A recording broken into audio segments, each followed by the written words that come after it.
what are the filters that are up for debate when it comes to the node implementations, Bitcoin Core versus Bitcoin Knots?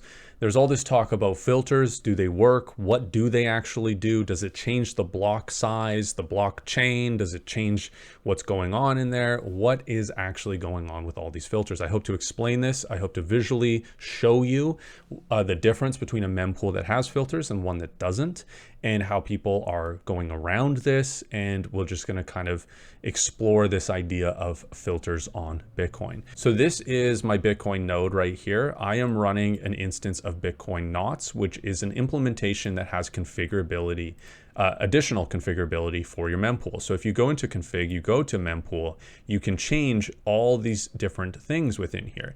And the one that's really up for debate right now, and the one that's being changed in the new implementation of Bitcoin Core, which is the most dominant implementation of Bitcoin out there, is data carrier size, or the op return. Right now it's set as 42 in my mempool, so I can accept transactions into my mempool, which is basically like the waiting room before it gets put into a block of transactions with op return, as long as that op return is smaller than 42 bytes. You could change this, right? So Core right now, Core 29 or whatever it is, has a data carrier size of about 83 bytes, I believe it is. Twice of what is default on Bitcoin Knots.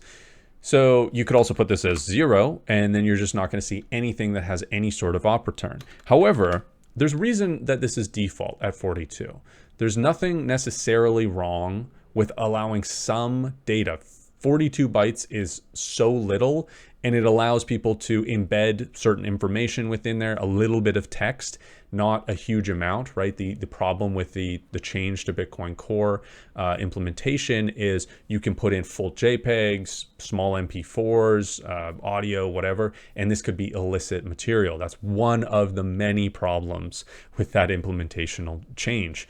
So right here we have 42. Let's just leave it as is, and we're now going to have to reset here. So let's actually take a look at what the filters are doing compared to a mempool that doesn't have the same filters as Bitcoin Knots. This is my instance of mempool that I am running on my own node. And if I mine a block, this is going to have an impact on the blockchain. So I'm actually contributing hash rate to Ocean using Datum Gateway. And if I mine a block, this is what my block would look like, right? This is my block construction that is happening based on my mempool policy. So when you're looking at this, you can compare this to a different block explorer out there. The other one that's public and is different is mempool.space, and you can see this is exactly the same. So 4,445 transactions, 4,445 transactions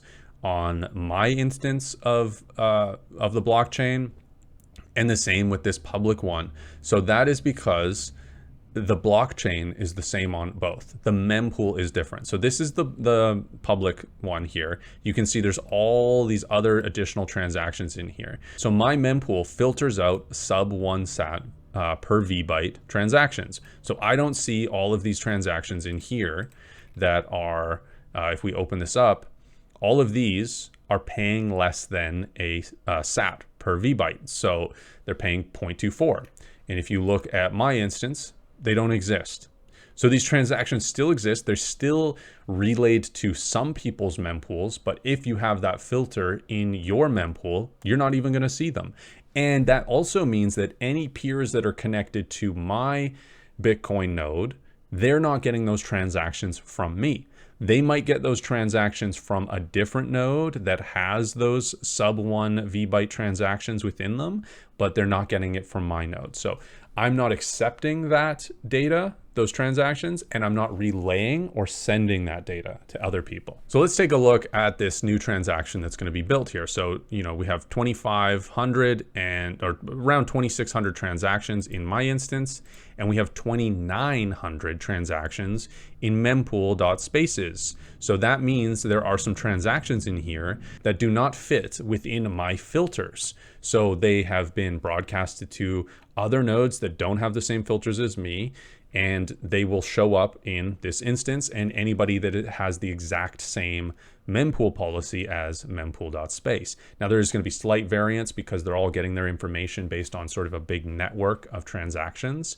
And so nobody's mempool looks exactly the same, but they're going to be relatively close if they have the same configurability. So if we look in this again, we can see here, we can go to these goggles, we could put in this data. So if we look at op return, there's going to be some op return. These little green ones here have an op return in them. So let's take a look at what this one is. So again, this op return that's in here, this op return right here and right here, it's just this little piece of data, which makes no sense to me, right? You have to sort of break it apart or configure it or whatever. But it is so small, it is less than 42 bytes. So it is being seen in my mempool. If I change that, and let's actually do that. Let's actually configure it so that I see 0 op return. So let's hit 0 bytes on my op return, and we're gonna just restart my node here and restart mempool, and we'll see that there's no op return transactions in my mempool. So now we go to this same block, we're gonna hit the goggles, we're gonna do op return, and you see there's none here. So it is successfully filtered out any op return transactions from my mempool. So if I didn't have this on, those transactions would make it into my node, into the mempool space, which would then potentially make it into the block, right? Now, because I filtered these out, that doesn't mean that it's not going to show up in the next block.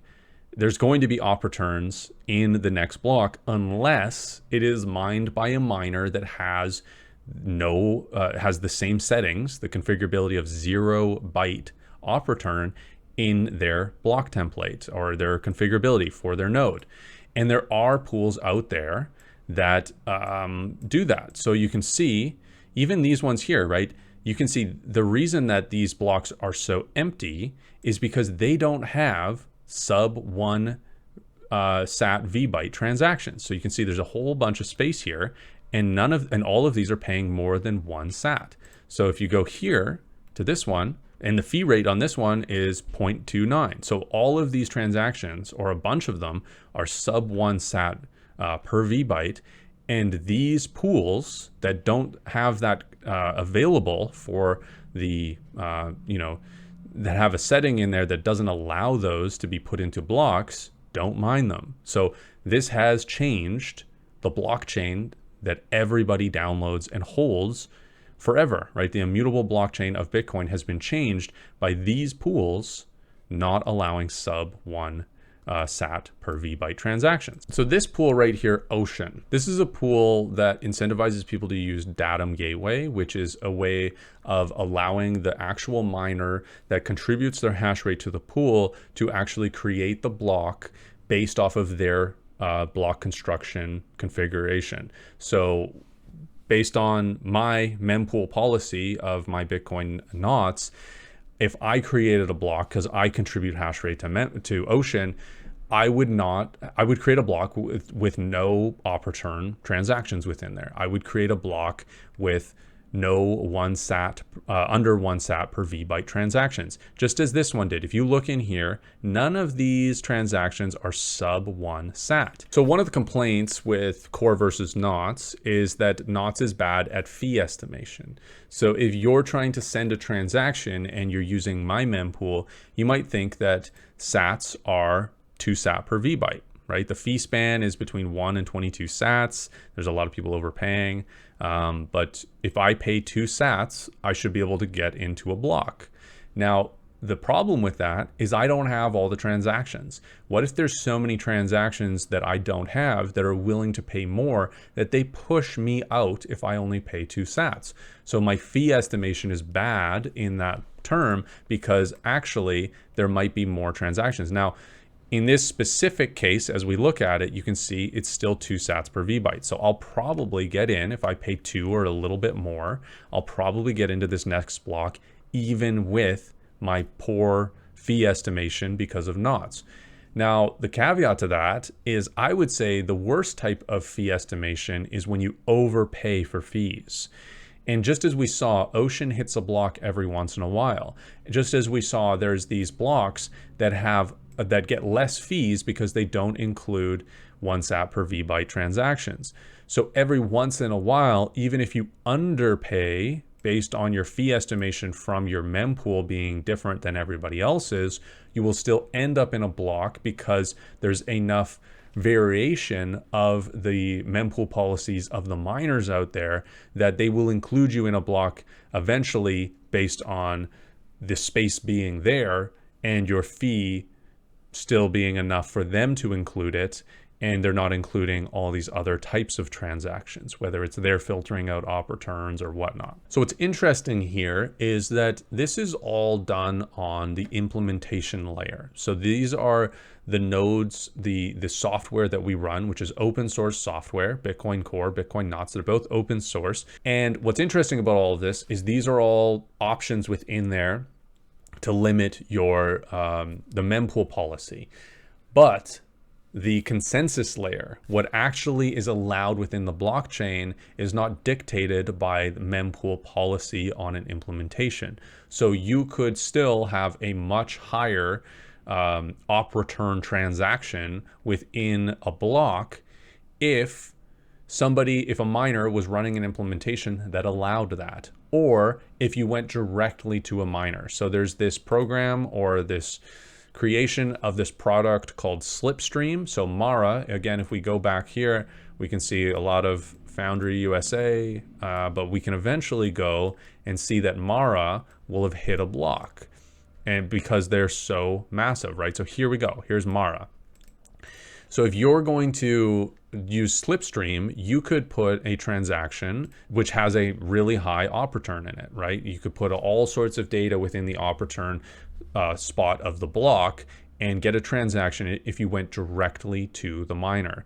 And this goes around everybody's mempool policy because it's directly to the miner. And when Mara hits a block, and if you've paid them to do so, they will add in your transaction into the block that they've created, and they're charging a massive premium to do so. So right now, if we go here, we can see it's between 2 and 3 sats per VByte. If we refresh this, the current mempool fee rate is 6 sats per VByte. So they're essentially double the cost to get in a transaction here. Now, what's very interesting about this is people say, okay, well, this is a problem for mining centralization. This is a reason why we want to raise the op return limit so that people can put in whatever they want and people aren't going directly to miners. Is it really that big of a problem? How big of a problem is it? How else could we deal with it? Or at what degree should we deal with it? All of that can be discussed.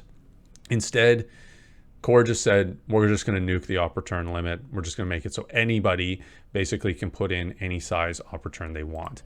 Now, what's interesting is if you go to terms on Slipstream, and if you go down a little bit, if you go down to users' rights, number 4 here, you can see the user shall not use Slipstream provided by the company to engage in any activities that violate applicable laws and regulation. The user shall not use Slipstream to support, incite, or participate in any terrorist activities, participate in money laundering, upload illegal content, violate or intrude legitimate interests of others, including but not limited to interfering with other users' use of Slipstream, and participate in any other activities that violate applicable laws and regulations. This is a filter. This is a filter that Slipstream has put into their own product. And this makes it so that you can't upload illegal activity. So even though they allow massive op returns where you could put an illicit image in there that shows some sort of illegal, that's illegal to even own, right? There's images out there that are like that. Use your imagination if you have to. I'd rather just not think about those, but those exist. And Slipstream is saying, if you try to include one of those in a transaction, that's illegal content. We're not going to do that. Now, without a filter like this, right, if they just nuke the op return limit, there's nobody, because Bitcoin is a permissionless network, because people are allowing large op returns to be relayed to them and included in blocks if they're a miner, then there's nobody saying not to include this illegal content. And this goes back to the problem that BSV had, right? BSV is a fork of Bitcoin Cash, which is a fork of Bitcoin. They upped their op return to 100 kilobytes, and immediately they got some child abuse imagery within their blockchain. And because the blockchain benefits from the immutability of it, reversing those transactions would destroy part of the value proposition of what makes Bitcoin. But now, anybody running a BSV node, which is almost nobody because they went scaling way on the layer 1 to make it so that the nodes are like 11 terabytes or whatever. But anybody still doing that now has that illicit imagery within their hard drive of their node, right? They've downloaded that blockchain, it's in there. So even though Slipstream is not the solution here, and Slipstream could become more useful for spammers if the op return stayed the same, it still doesn't mean that opening up the op return limit is a better option, right? The best option here is the decentralization of mining through Datum, the ability to configure your own mempool within consensus rules so that you're just changing what you are temporarily receiving in that space and what you are relaying to others. And this has kept Bitcoin pretty safe. What is the reason for changing the op return at this point? Bitcoin Core has an op return limit. They want to get rid of it. What is your reasoning? There are a lot of people having to defend the use of filters for their own configurability of their own mempool. But where are the people defending the increase in this filter when it was something that we've had for 11 years on Bitcoin? There's a reason we had it. There might be a reason to keep it.